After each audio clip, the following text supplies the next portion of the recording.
Hi everyone, and welcome to the Lund University International Podcast. On the show, we aim to give you a taste of international student life at Lund as we speak to our current students, alumni, teachers, and many more special guests. My name is Daniel Gunnarsson, and I'm working as a recruitment manager at Lund University. In today's podcast, we will discuss Sweden and Swedishness, and with me in the studio are my lovely colleagues Erik, Kvist and Louise, Corrigan-Konow, two Swedes with experience about life in Sweden and abroad. Erik, would you like to tell the audience who you are and where you have lived and why you work at Lund University? Yes, absolutely. So my name is Erik Kvist, and I am 35 years old. I have a background in law. I graduated from Lund University in 2014. Prior to that, I lived in Scotland for a year. I actually started my studies there. I studied literature and languages in Scotland. But then I must say that I had a bit of a hard time sort of seeing what I would do vocationally with that degree. And then I thought I like languages, I like written text. How can I do something a little bit more practical and vocational with this? And that's why I decided to go for law. During my law studies, I was fortunate enough to get a spot at 中国政法大学, which is China University of Political Science and Law in Beijing. And I absolutely loved it. And when I was there, I was even more fortunate to get a position at the Swedish embassy. So I extended my stay there. I was in China for a total of 2 years. But then I came back to Sweden to pursue my legal career, kind of. And I think working at the university combines most of the things that I have realized throughout my career and my life that I value. It's an international atmosphere. It's, something that stands for knowledge and development in the world, which I think is fantastic. So it's a great environment to work in. Wonderful. Thank you so much. And Louise, who are you? So interesting to hear about. So I'm actually born and bred here in Lund, but to a Swedish mother and a British father. So my dad is from London. So I spent all of my summers in London with my grandparents growing up. Apart from that, I've lived in Australia, the US, Rwanda and South Africa. In different times and different seasons of my life, I've also studied at Lund University. So my life essentially leading up to this point has been a love for my home city and the university here. That's also why I work here. But obviously also a love for the world and wanting to see as much of it as I could and travel and to different continents and live in different continents. And I have 2 young children at home now, and that's probably one of the main messages I will convey to them is when you're young, go abroad and see as much of the world as you possibly can. So for me, I've also, like Erik, worked at the Swedish Migration Agency. We worked there at the same time, but we didn't work at the same department, unfortunately. Exactly. But we're working very closely now. Yeah. So for me, and now we work at the External Relations Department at Lund University. Perhaps we should clarify that. So for us, I think it's always been a case of wanting to work with international issues. For sure. I don't know if that answers your question, but I'm more than happy to provide more information. No, that's wonderful. We're going to talk a little bit about Swedishness. And since you've been living abroad, what are some of the Swedish etiquette and norms which international students will notice when they first arrive in Sweden? Personally, I think about queuing culture in Sweden. Can you tell us a little bit about that and something else, perhaps? Yeah, absolutely. I would say the queues is almost... there's almost a measure of hostility when it comes to our queuing etiquette. You cannot, and we really can't emphasize this enough, you cannot jump a queue in Sweden. Yeah. It's paramount. It's like embedded in our DNA that you queue up, you stand there. You can get frustrated and you can show your frustration of the queue, perhaps people taking time in the queue. Oh, yeah. But you must queue. Always be one with the queue. And you can be a little bit passive aggressive, like under your breath. Absolutely. Be annoyed. Some looks. Some looks, absolutely. Some looks, but you stand your ground in the queue. Absolutely. And in general, I think there's this Swedish saying called vän av ordning, like friend of order. And I think that kind of encapsulates Swedish culture to some extent. Like there are mostly sort of codes and rules as to what is expected, and yeah, Swedes I think like to stick to it. Absolutely, and you bottle your feelings up too, so you can stand in the queue and you can be really frustrated, and you think when I'm gonna get my order in, I'll complain about the long wait or the long queue, but then you arrive and say, "I'll have a hot dog, please." You say nothing and you just smile. Yeah, very much the culture. I think you nailed it, actually. Yeah.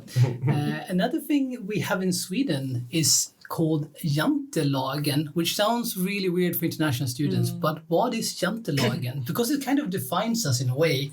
What would you describe jantelagen as? I'll let you take this one. All right. Interestingly, I think Sweden identifies quite a lot with this concept of jantelagen, but it was actually coined by a Danish-Norwegian author called Sandemo, I believe. With your knowledge. Yeah, I studied literature, And it's this idea that you should never sort of think that you're better than anyone else, and that you should kind of be quite subtle in terms of your achievements or these things. It's like the opposite, I would say, of being like a screamy Hollywood person who says like, look at all my trophies or whatever.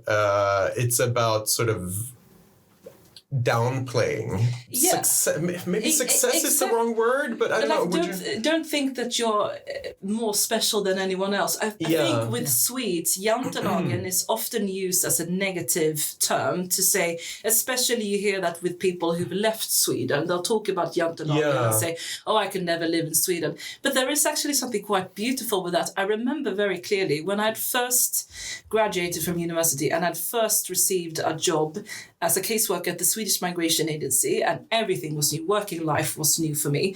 And I brought my matlåda, my little Tupperware box with my lunch, and I was standing in queue for the microwaves, and I was standing next to the boss of my whole unit, who also had her Tupperware with her lunch, and we were just chit-chatting. And I remember thinking, this is, like, there is something really nice about that. There's something really beautiful about, and then we'd take our lunch and go sit down next to each other and talk. And I feel like jantelagen is used, as I said, with people who get quite upset. But there's also something quite beautiful about everyone is equal. Absolutely. I also love the fact that you tied it back to actually you were standing there queuing for the microphone. Oh, look very at that. smooth. And my boss was in the queue. She did not say anything. Very smooth. Stand back, casework. So talking about the law of jante, it's not really a law, it's more like a norm or something that like a social code. However, we also have the concept of lagom. What is lagom? Lagom, I think, if you were to translate it, you would say just right, like sufficient, adequate. Yeah, not too much, not too little. Not too less. I think it's similar to like the golden middle, the middle path in Buddhism, like the gyllene medelvägen, as you would say in Swedish. I don't know what you would say in English, like the correct translation, but like the golden middle path. Yeah, and maybe it says something about Swedish society that, that it's maybe, I don't know, this sounds bad too maybe, but in general, people don't like to stand out too much. Like you choose the golden middle path, Yeah. And I think if you look at like Swedish culture, we eat a lot of sweets, like a lot of sugar, but we also exercise quite a lot as a demographic. So I think that can really be applied to like people in Sweden. We try and have a little bit of everything. Like we'll have our muesli with fruit and yogurt. We'll go out for a run and then we'll buy a bag of crisps, chips, as the Americans say, and sit and watch TV the rest of the evening. Like it's, I suppose it's like having a little bit of everything in life and everything in moderation, balance. But I suppose it is, ties into jantelagen, as you said. Yeah. For the audience listening in, I can tell you that in Lund we actually have an artwork. If you ever come to Lund and you would like to go on a treasure hunt, there is an artist in Lund that has defined lagom. It's the perfect measurement. And I can see here that my colleagues might not know this. No. So I will send them on a quest this lunch so they can try it out themselves. But there is a lagom artwork in Lund that you can have a look at if you ever arrive in Lund. Where is it located? It's outside of the lovely old surgical building. All right. So that close park. to us, then. Very close to us. Yeah, it's just like 5 minutes walk from here, so you can try it out. Yeah, Cool. Get our steps in. Oh yes.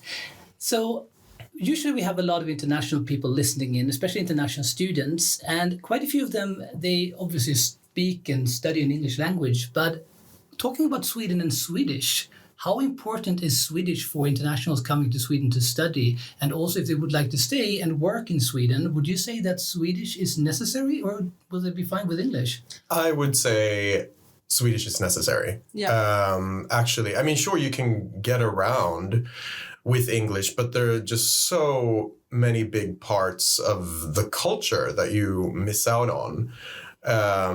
If you don't learn Swedish, huge parts of the labor market will be sort of blocked for you. This is something that employers look at a lot, when hiring. I would also say, actually, for student life, for example, the specs is something that we haven't really, I don't know if you've talked about specs on the podcast before, but it's this like very particular like pantomime theater culture that exists in Lund. The specs are generally in Swedish. This is something like my father, when he studied in Lund, he was a part of the specs. I was a part of the specs. It's a huge part of student Lund tradition. And for me, it would be kind of strange actually to be a student and not go to a specs and, you know, take part of that culture. Of course, to each their own, you can be active in with whatever you want, but it's a huge plus if you learn Swedish. I would actually say it's pretty much a necessity, even though a lot of Swedes speak good English. It just opens up doors that otherwise would be closed. And I mean, obviously, Sweden is very different to China, where I lived as an international student. But I found when I started speaking a bit of Chinese, even if it was just a little bit, you just connected with people in a completely different way. And it opened so many doors. I got better prices at the market when I was haggling for my fake Nike shoes and these things. It opens a lot of doors, and it gives you a completely different level of understanding for the culture, I would say. I think also, I completely agree. I think also we'll be remiss of us as migration coordinators not to mention that there is currently talks about introducing a Swedish language requirement as part of getting your citizenship. Currently, you can get Swedish citizenship without proving a sufficient language proficiency in Swedish, but they are talking about changing this. So our strong recommendation is hit the ground running. When you arrive in Sweden, Swedish language courses will be made available to you free of charge. Grab it with both hands, practice your Swedish. Swedish people are generally very, very willing to practice and speak Swedish. Obviously, we speak English to such a high level as a people that obviously a lot of the conversation will be in English, and we're more than happy to do that. But we're also very happy to speak Swedish with anyone who's willing to learn. And as you said, there is so many parts of Swedish culture and society that opens up with the Swedish language. Yeah, and I think also it might be relevant to say that, I mean, you are also a British citizen. We have all lived abroad here at the international office. Not everyone that you will come in contact with here English language proficiency.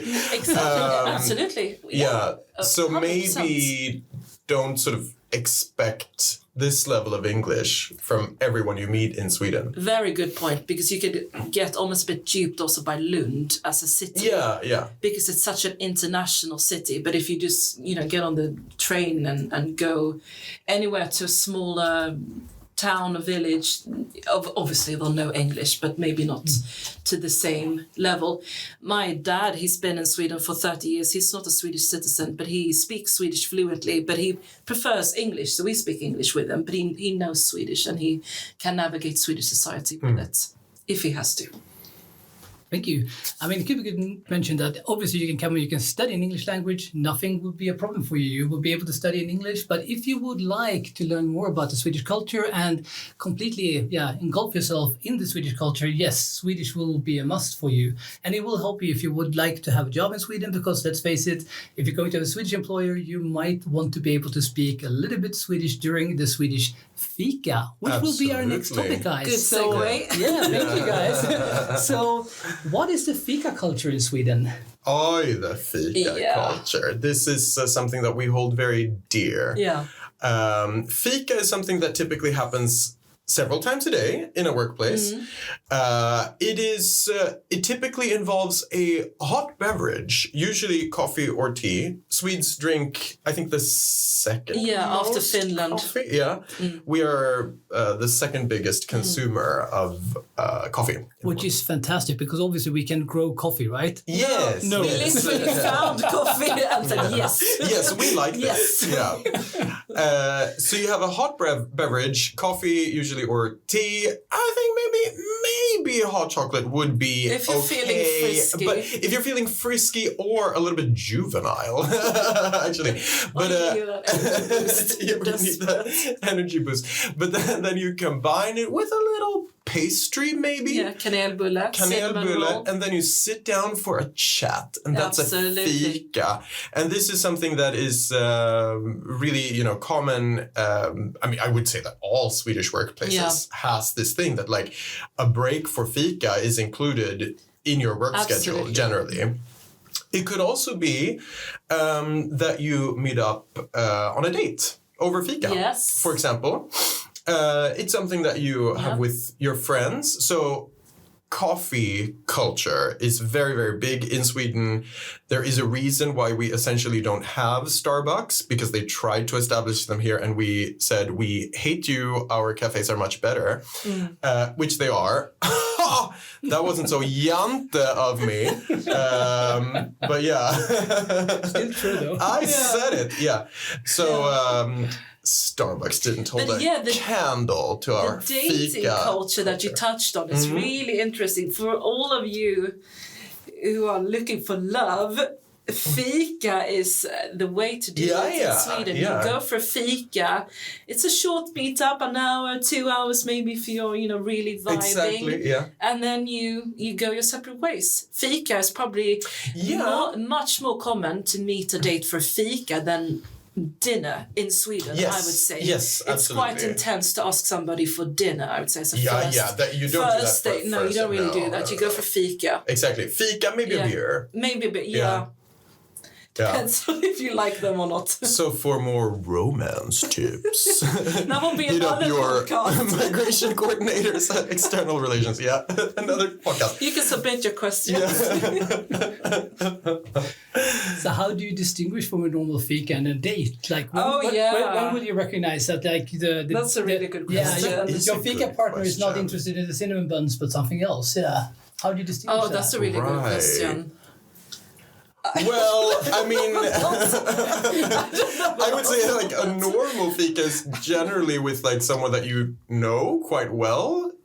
So Yes, then I hope that you know that you don't go on a date with like your best friend or someone that you're it quite also depends. close Like if you approach somebody and say like, "Would you want to go for fika sometime with me?" I mean, obviously that's like you're approaching that. Whereas if you're like in the same study hall and your friend says, "Oh, I'm really, shall we just go and get a cup of coffee and a chokladboll?" Like that's not a date. Yeah. No, exactly. You'll have to ask somebody else. This is a tricky question. Like, hint, if you meet on Tinder, odds are that it's going to be a date. Definitely. That's more about Tinder, I think, than actual fika. Well, I mean, obviously fika seems to be could be like a hot topic. So let's talk about something else instead that's also sometimes hot.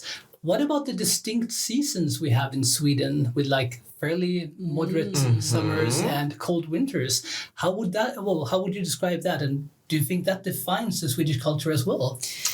I think before we answer that question, we need to also touch on geography, because both Erik and I are from the south of Sweden. You're from the south of Sweden. You can't go any further.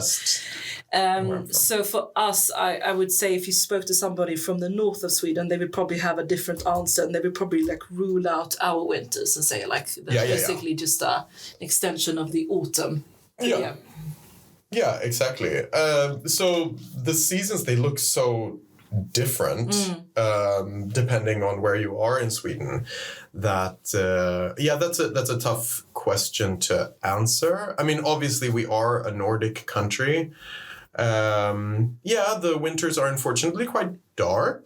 The summers are lovely.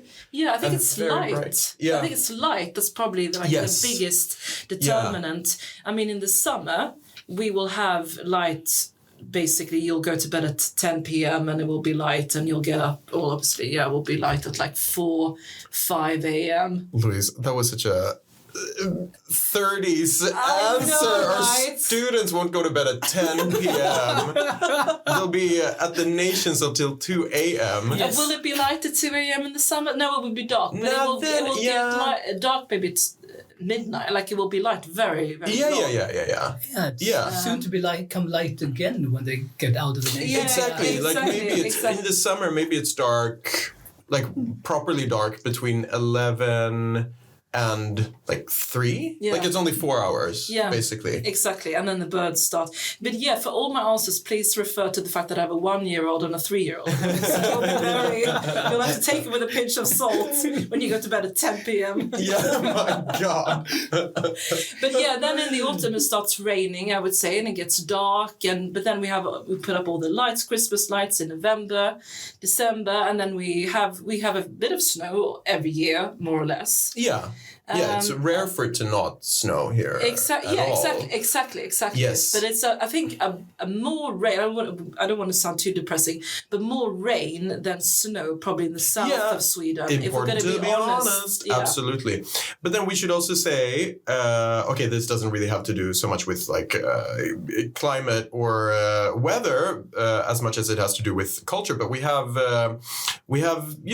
things that we use to compensate for this dark period in the winter. We have Lucia, and like the Christmas decorations are generally very, very nice. And the fall and the winter is this time to like snuggle up and be cozy inside. Yeah. We have the Scanian tradition of Mårtengås, where you eat a goose, which is one of my personal favorites. I love Mårtengås. Actually, I do too. It's like Skåne Thanksgiving, basically. Yeah. We drink glögg, which is sometimes called glühwein. It's like the German equivalent. It's like a warmed up mulled red wine. So we do all right. Yeah, we do all right. Yeah, I love the fact about Mårtengås. I'm a little bit further from the north. We don't celebrate that up there. I like it. It sounds really nice, actually. Local. It's very local, for sure. Like if you do it the proper traditional way, you start with a starter called black soup. Ooh, yeah. Which has lots of things in it, which we probably shouldn't talk more about. No, and then you have the goose, and then you have apple pie, right? Or some, that's the way I was brought up. Yeah, generally there's a pie. Like an apple pie. Yeah. Or do you have something else? No, that's true, because apples are also in season at that time. So no, generally it would be apple pie. Yeah. But I would say like the most important thing for Mortengås is the black soup and the goose. Yeah. Because, I mean, you can have apple pie at other times of the year. Oh, absolutely. But the black soup is strictly reserved for Mortengås. Oh, you'll never see it again. But it is so lovely. It is, it's a tradition that is close to my heart. Yeah. That's very nice. Talking about the seasons, in Sweden, I would say most people, they have, like I said, like an active lifestyle, but also the fact that we do enjoy an outdoor lifestyle, no matter the season.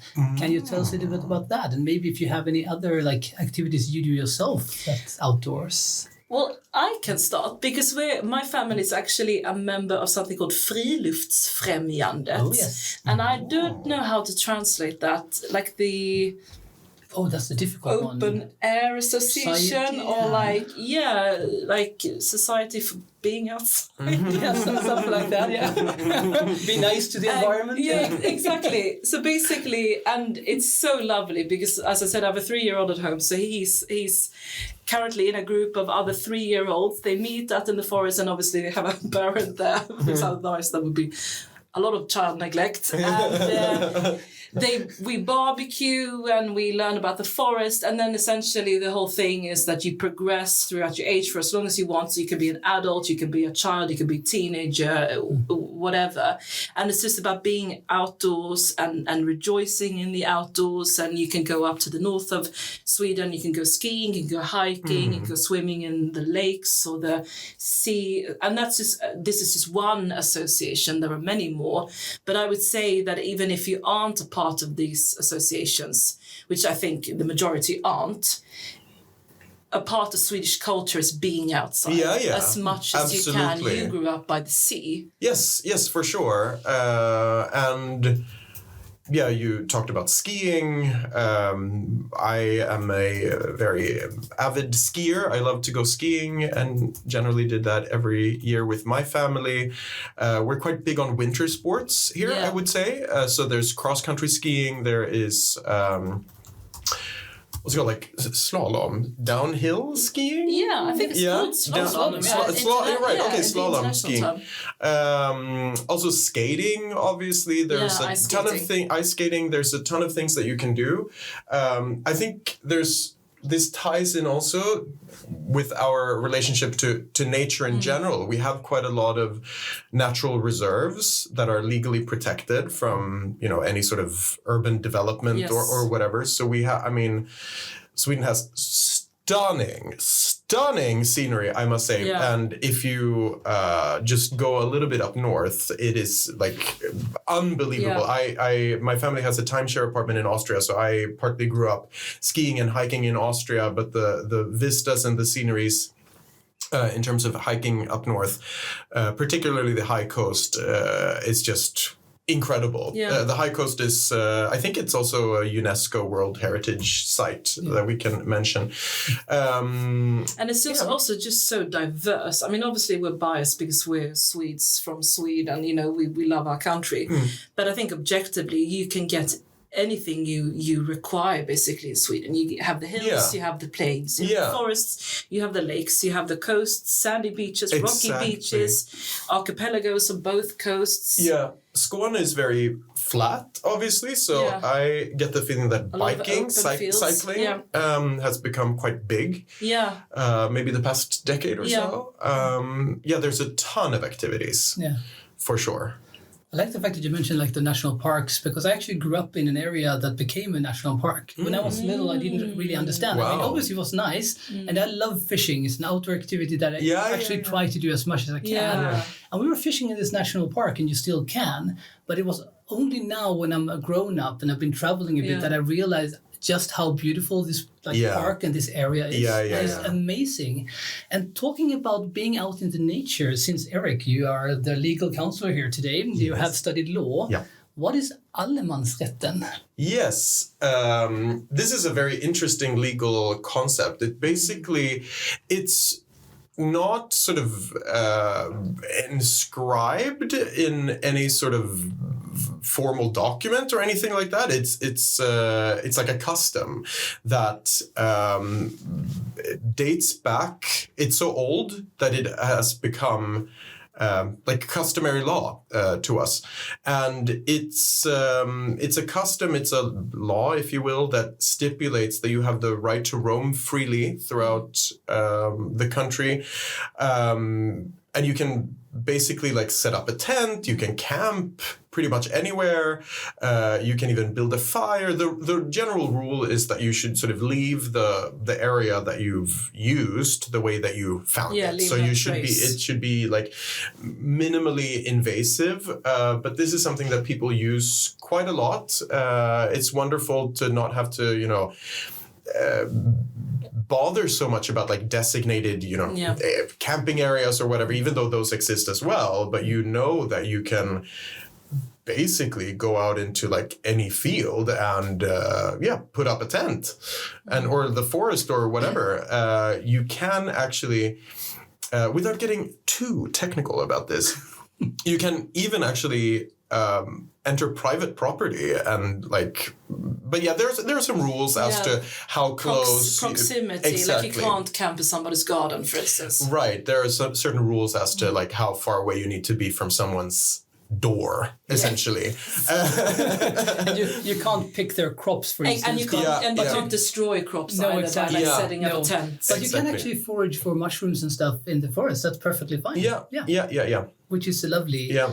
And in Sweden, like we talked about the fact that we do a lot of outdoor activities. In Sweden, we have a saying that is, I can actually take it in Swedish. So, det finns inget dåligt väder, bara dåliga kläder. Right. Which technically means there are no bad weather, only bad clothes. Yeah. And I think that's the case actually, because in Sweden, if you look at our brands when it comes to clothes and stuff, quite a few of them are outdoor related. Absolutely. And they're fairly good as well. Yeah. And I think that's also very Swedish. Like I am a strong proponent of taking the bike to work. Yeah. I have an electrical bike, which I talk often about. I absolutely love it. And you mentioned to get it in here as well. It's part of my identity at this point. I like carry it out in a fire. I love this bike, and I don't live close to work. Like it takes me 30 minutes on an electrical bike to get to work, so it's quite a distance.